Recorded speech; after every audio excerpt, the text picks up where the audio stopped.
Hello दोस्तों, मैं हूं बीजे और आज अपन पढ़ने वाले हैं राजस्थान का एकीकरण, जिसका अपन विस्तृत रूप में यहाँ पर पढ़ने वाले हैं। और इसका ये पार्ट 1 है। और इसके अंदर जो है सबसे पहले अपन बात करने वाले हैं राजस्थान के एकीकरण में। तो राजस्थान के एकीकरण के दौरान अगर अपन देखें तो भारत के अंदर सबसे पहले भारत की बात करते हैं अपन। तो भारत में कुल 565 रियासतें थी। कुल कितनी रियासतें थी? 565 अलग अलग रियासतें थी, जिनको अपन को मिला करके पूरा भारत बनाना पड़ा। तो यहाँ पर जो है एकीकरण के सर्वप्रथम जो प्रयास किए थे वो किए थे लिन लिथगो ने किए थे, और 1939 में इसका मुद्दा उठाया था उन्होंने। अंग्रेज ये बोल रहे थे कि हम तो है भैया, ऐसा था कि जून 1948 में जो है भारत को आज़ाद करते थे, लेकिन भारत वालों ने क्या कर दिया, दंगे कर दिए। और दंगे करने की वजह से भारत को 15 अगस्त 1947 को ही हमको आज़ाद करना पड़ा, नहीं तो हम उनको यानी कि भारत को जून 1948 में आज़ाद करते। इसके बाद में जो अंग्रेज़ों ने क्या काम किया, काम वही के तोड़ने वाला काम किया। उनको भारत और पाकिस्तान में विभाजन करवाना था, और विभाजन के लिए उन्होंने किसको भेजा? एक माउंटबेटन के आदमी को भेजा। और ये माउंटबेटन आया और भारत पाकिस्तान में विभाजन किया। अब विभाजन किस तरह से करेगा, क्योंकि रियासतें तो अलग अलग थी। अब रियासतें अलग अलग थी, तो इसने क्या कहा कि भैया ऐसा है कि जो रियासत भारत में रहना चाहती है वो भारत में रहे, और जो पाकिस्तान में रहना चाहती है वो पाकिस्तान में रहे, और जो स्वतंत्र रहना चाहती है वो स्वतंत्र भी रह सकती है। ऐसा इसने किसने कहा? ये इसने ऐसा कहा माउंटबेटन ने कहा। अब माउंटबेटन ने ऐसा कह दिया, ठीक है, सही बात है। और इस टाइम अंग्रेजों क्या, जो इंग्लैंड का यानी कि इंग्लैंड का जो प्रधानमंत्री था वो था एटली। और ये एटली जो था वो लेबर पार्टी या मजदूर दल का क्या था? प्रधानमंत्री था। जैसे अभी यहाँ पर बीजेपी के प्रधानमंत्री है नरेंद्र मोदी जी, ठीक है। और आज़ादी के समय अगर बात करें, जो वायसराय था वो था लॉर्ड माउंटबेटन था। तो इतनी छोटी मोटी इन्फॉर्मेशन है, थोड़ी सी आपको याद रखनी है।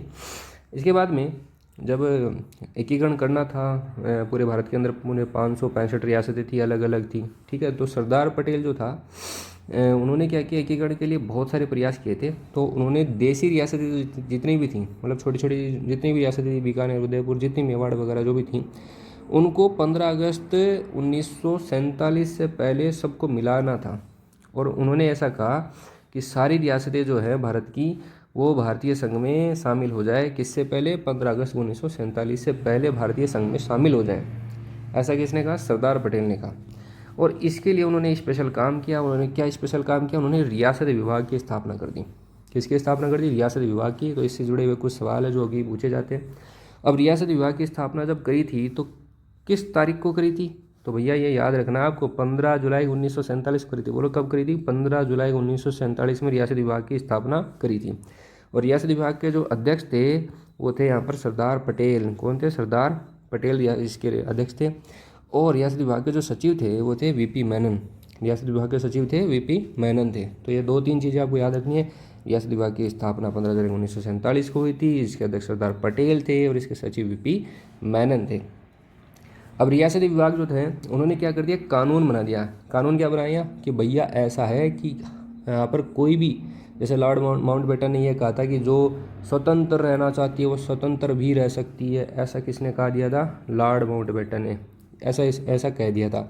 लेकिन रियासत विभाग में कानून बना दिया, केवल वही रियासत स्वतंत्र रह सकती है जिसकी जनसंख्या 10 लाख से तो ज़्यादा हो और वार्षिक आय 1 करोड़ से क्या हो? ज़्यादा हो, वही रियासत स्वतंत्र रह सकती है। अब बात अपन राजस्थान की कर रहे हैं।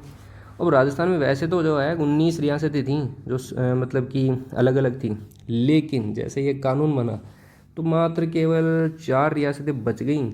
और ऐसी रियासतें 4 कौन कौन सी थीं? 1, 2, 3 और 4 ऐसी रियासतें बच गई जो इस कानून को फॉलो कर रही थी, यानी कि जिनकी जनसंख्या 10 लाख से या तो ज़्यादा थी और उनकी वार्षिक आय क्या थी? 1 करोड़ से ज़्यादा थी। ये दोनों चीज़ें जो फॉलो कर रही थी वो ऐसी रियासतें राजस्थान में मात्र केवल 4 बच गई।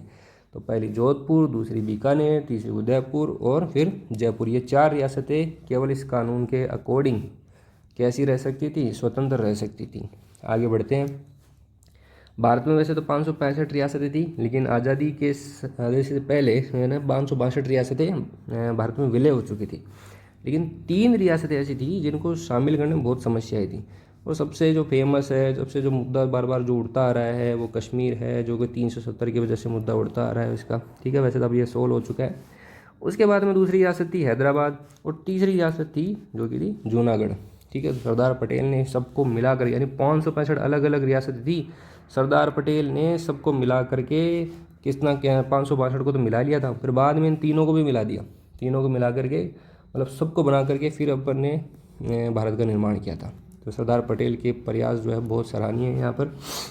तो जो पहली रियासत थी कश्मीर, जो रियासत थी उसके शासक जो थे वो हरी सिंह थे, ठीक है। उन्होंने कहा कि भैया ऐसा है कि मैं तो न तो भारत में जाऊँगा और न ही पाकिस्तान में जाऊँगा, मैं तो भैया फ्री रहूँगा, स्वतंत्र रहूँगा। क्या रहूँगा मैं? स्वतंत्र रहूँगा। अब आपको पता है कि पड़ोस में कौन बैठा है? पाकिस्तान। और पाकिस्तान ने क्या कर दिया? यहाँ पर हमला कर दिया। अब जैसे हमला किया तो हरी सिंह जी के पास थी सेना, तो थी नहीं यहाँ पर, क्या नहीं थी? सेना नहीं थी इनके पास। अब सेना नहीं थी तो लड़ेंगे कैसे? तो फिर तो इन्होंने हरी सिंह जी ने क्या किया, भारत के अंदर जो विलय पत्र था उसके ऊपर क्या कर दिया? साइन कर दिया। और जैसे साइन किए भारत ने अपनी सेना भेज दी, पाकिस्तान से बचा लिया, भगा दिया सेना को। तो इस तरह से कश्मीर बचा था। इसके बाद में दूसरी जो रियासत आती है वो यहाँ पर आती है, हैदराबाद की रियासत आती है। और हैदराबाद के जो शासक थे वो थे निज़ाम थे। निज़ाम मान नहीं रहे तो क्या करना पड़ा? सैनिक भेजने पड़े। और सैनिक भेजने पड़े तो इसके लिए क्या करनी पड़ी? कार्रवाई करनी पड़ी। और उस कार्रवाई का जो नाम दिया था वो था ऑपरेशन पोलो। क्या नाम था उसका? ऑपरेशन पोलो। इस ऑपरेशन पोलो के तहत ये हैदराबाद रियासत अपने को मिली थी, ठीक है। इसके बाद में तीसरी रियासत जो आती है वो आती है जूनागढ़। जूनागढ़ वही है गुजरात वाला, जहाँ पर जनता से पूछ लिया भैया किस में रहना चाहते हो, तो उन्होंने कहा भैया हम तो किस में रहना चाहते हैं, हम तो भारत में रहना चाहते हैं। तो भारत को एक्सेप्ट किया और यहाँ पर ये भी जो है ये रियासत भी किस में मिल गई? भारत में मिल गई। और भारत में जो सबसे लास्ट में जो रियासत मिली थी ना वो मिली थी भोपाल रियासत। कौन सी मिली थी? भोपाल रियासत। तो ये छोटी सी चीज़ें आपको याद रखनी है। आगे देखते हैं आज़ादी से पहले राजस्थान में जो एकीकरण के प्रयास किए थे वो किन किन ने किए थे। पहला प्रयास किसने किया था, दूसरा किसने किया था, कब किया था, ठीक है, किसने किया था, ये सारी चीज़ें अपन नेक्स्ट पार्ट के अंदर पढ़ने वाले हैं। तब तक के लिए आप जो है इसको सब्सक्राइब करें, चैनल को, हमको वैसे ही प्यार देते रहे और चैनल को और वीडियो को जरूर लाइक करें और आगे वैसे ही प्यार देते रहे। Thank you.